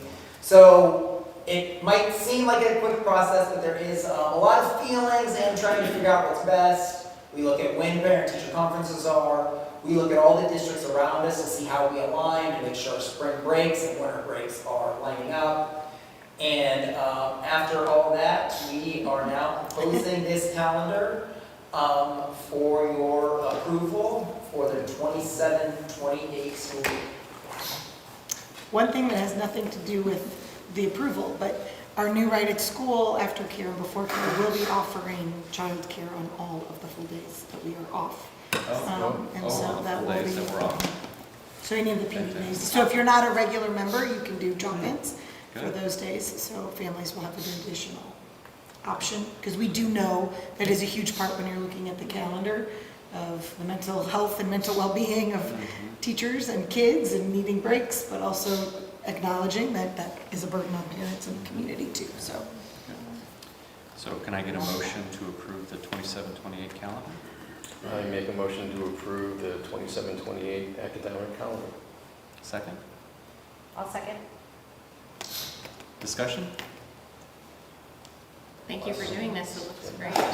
Yes, Andrew, thank you very much, and Katie, thank you very much for doing this. I am glad, you know what, everybody has their things they love. and I'm glad I it just want to works. say how well Andrew led the group over our 3 meetings. You know, everybody from taking into account the needs of the high school teachers, the preschool teachers, parent feedback. He was a very great facilitator with all of our back and forth. Great job. Mhm. All right. Roll call? Or all in favor? Is it a roll call item or is it Not all in yet. favor? No. All in favor. All in favor? Say aye. Aye. Opposed? That passes. Great, thank you. That is all I have for the superintendent report, so I will turn it over to the Board of Education. All right, thank you. So moving on to the Board of Education, we've got a couple items here. We have our MSBA new board member training set up. So I think to reach out to Kate to get that scheduled. There's an in-person, and also I guess you can do it either virtually or in person. I highly recommend to do the in-person. You just get to meet other people, which is really, really important. And then you can also, I think there is some online training as well that needs to get done. It's split, it's like 10.5 and 8. 10.5 and 8, okay. And Katie Clark holds the Missouri record for time completed, so you guys are. For last. I mean, she set the bar pretty high. I did. I mean, I think it was like in 2 days. She's very good at attention to detail, which is why she's very good at the calendar. Yes, yeah. All right, great. Moving on, new board member onboarding plan. There's a link in here for our onboarding process. So if you have any questions as you're going through that, please reach out. I'll be probably setting up a couple meetings just to sit down and talk with the new board members, and encourage you to reach out to anybody else on the board as well. We're kind of, you're drinking from a fire hose, so to speak. I know at least I was when I first joined, so we're all here to help. And I'll reach out to schedule some of the orientation meetings that are like the big picture stuff. So I'll reach out and we'll get those on your calendar. You don't have to worry too. What about the in-person training? Should we look online for it, or Kate will tell us dates that it's offered, or? There is 2 dates. Oh, One it's already in set. person is in Columbia on May 25th, and then Friday, July 17th in St. Louis. So And they're all over the state. And they're all over the state, So yeah. there's like a whole list on our website too. If you To want register. to drive Yeah. someplace else, you can. Okay. Yeah, yeah. I can take care of registration if you tell me when we go. Great, thanks. Okay, MSBA delegate report, any updates? Not the summer retreat, are you? I'm going to the summer You're retreat. still going to that, okay, that's great, I'm not able to make it. Yeah. I don't have an update this time, but I promise to have one next time. Okay. Thank you. SSD. So we are going to be having a Board of Education SSD Governing Council retreat, but I think specifically budget retreat on Monday, I believe it's May 18th. So if you have questions, I have lots of questions about the budget, but if anybody else has questions about the SSD budget, and they want me to take them to the meeting, I will be happy to do that, so. Michelle probably has lots of insight too. Great, thank you. Has there been any other discussion on the legislation with SSD pooling? It's not gained much traction after the first, we have our meeting on Friday, but it kind of stalled a little bit after the first kind of initial rush, after the DOJ article came out. That kind of fast-tracked it for a little bit, but now it's kind of sitting there. It's not getting much traction. There were parents that came and spoke out on, mostly against it, and there were some came up for. So I don't believe that's going to get through this session. Moves on to board committee updates. I can at least speak to the finance. We had our finance committee meeting today, and Matt shared exactly what we went over. So it was a great discussion, and looking forward to the next meeting. Anybody else have other committee updates? You have a teaching and learning on Tuesday, I think. A teaching and learning committee. We're going to have to make that an asynchronous remote thing. Okay, no we don't, sorry. No, you do, but you don't. Yeah, We'll go out tomorrow. No, I have a conflict, and so I can't facilitate. But I have a lovely tie a bow on the year, get some feedback for next year, plan to go out to everybody, so. Awesome, sorry, did not mean No. that. I was like, oh dear, I didn't have it on my calendar, okay. So this, and the student experience board advisory, something similar occurred that I realized having people stay till 5:30 the day before a day off was probably not the wisest decision. So we are gonna reschedule that, but it is a really tough time of year. So I think in my mind, thinking through maybe having 3 meetings in April and May, not having meetings, it's very difficult to find time, and none of the students could come to the student experience board advisory meeting. So that doesn't work. So I'm going to be rethinking a little bit about what that may look like. So ours may end up being asynchronous as well, where I gather some feedback just on what's gone well from people's perspective, and what are some things they'd like to see us look to towards next year, just because it is insanely busy this time of year. Yeah, and then community engagement, we have not met recently, but I see Tony nodding, so he's listening to me. Also, just a very busy time of year too, so, yeah, okay. Okay, fantastic, thank you. The Brentwood 353 redevelopment plan committee, I haven't heard any updates. On the side, I've heard some rumors, but I haven't heard anything official, so I'm looking forward to getting a meeting to go over that, so. Moving on to upcoming events, we've got a whole laundry list of upcoming events. Hence the reason we cannot schedule anything. Right, as we just discussed, yes. I guess the big one is our board workshop, and is... The board workshop, okay, so May 5th will be canceled, so that will take off. Well, for sure, that's canceled. That's for sure canceled. Okay, that's the one I wanted to ask about. May 5th. May 5th will be canceled, there will be no board policy meeting that day. Okay. But for Claire and Michelle, the staff recognition, you'll be getting an email Monday, May 11th. That is our end of the year celebration. It'll be at Llewellyn's, teachers come. We recognize retirees. It's a fun little event right after school. So we'll send you that invite tomorrow. And then graduation, we started last year, inviting the entire board, and it is a wonderful event. It's at Brentwood High School. If you've ever been to the other graduations, this is in an hour. So it is much shorter than if you've been at other bigger graduations, but it is actually one of the more special events, and it's a really cool to just see how well we get to know our kids here. So do please mark your calendars if you can attend. We'll send out an RSVP just because I know Michelle likes to have a list, so we have all the chairs set up and everything beforehand to make sure that goes smoothly. And we are making some changes to we will be on the stage, but the students will be in the rows so that the student gets their own kind of moment across the stage. So some things that I'm kind of excited about, some tweaks. So they'll want to make sure they have it all in order. And we get to hand out the diplomas, so you will be getting to hand those to the students, which is pretty fun. Yeah. So that'll be good. So the next board meeting, though, will be May 19th.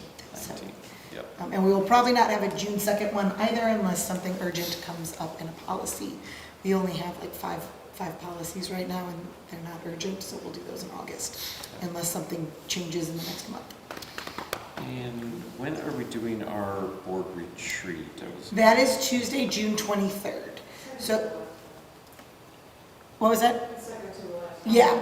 So that is an all-day retreat, so it's 8 o'clock to 4. We'll send you all of these invitations, Claire and Michelle, so that you can have them. The board retreat, we go over our strategic plans, set goals for next year, and then we'll do some deeper diving again. Ryan and I will meet to plan it in more detail, but typically we do kind of a refresher of roles of the board, how we work together, that kind of thing as we start, and then we go over just the work we've done this year and what we want to do next year.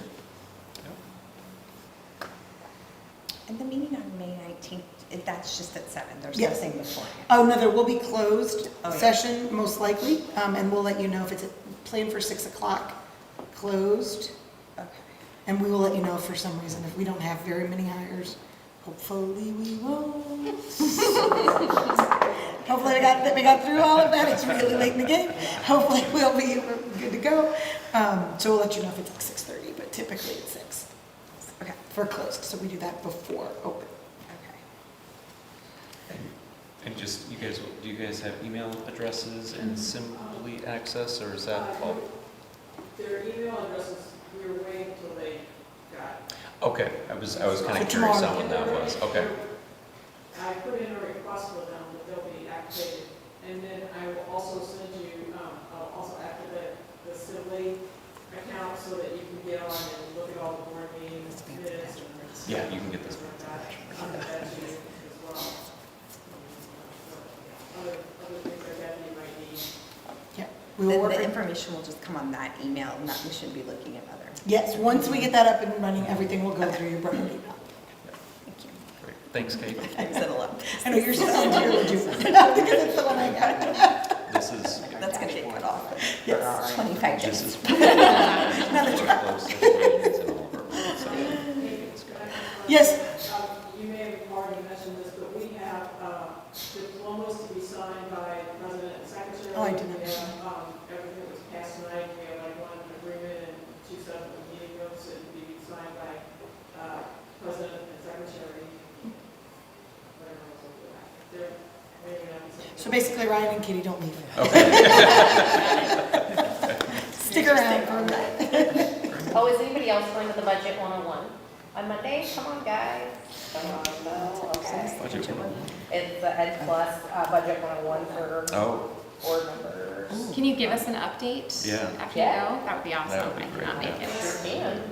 Yes, and Kate has one more. Thing about events on the summer summit, Mark, you're registered, but do you need lodging? Yes. Okay. Yes. All right, so tell me when you want to go. Okay, I'll email you tomorrow. And then, Brian, you were talking about, like, so. I'm trying to figure that out. Okay. I won't probably know for another week though, if that's okay. Okay. Thank you. Anybody else have anything? No? Can I get a motion to adjourn? I make a motion to adjourn. second. Go ahead, Katie. I second. Okay. We need to get the fixed roles. I think it should not be me. Can we do, haven't we always, Usually how do it's we the do deputy it? Finding editor. the treasurer is good, yes. It can be Mark. Yes, Okay. it'll be you too. Perfect. Perfect. All right, we're adjourned then. Okay, you have Right. to vote.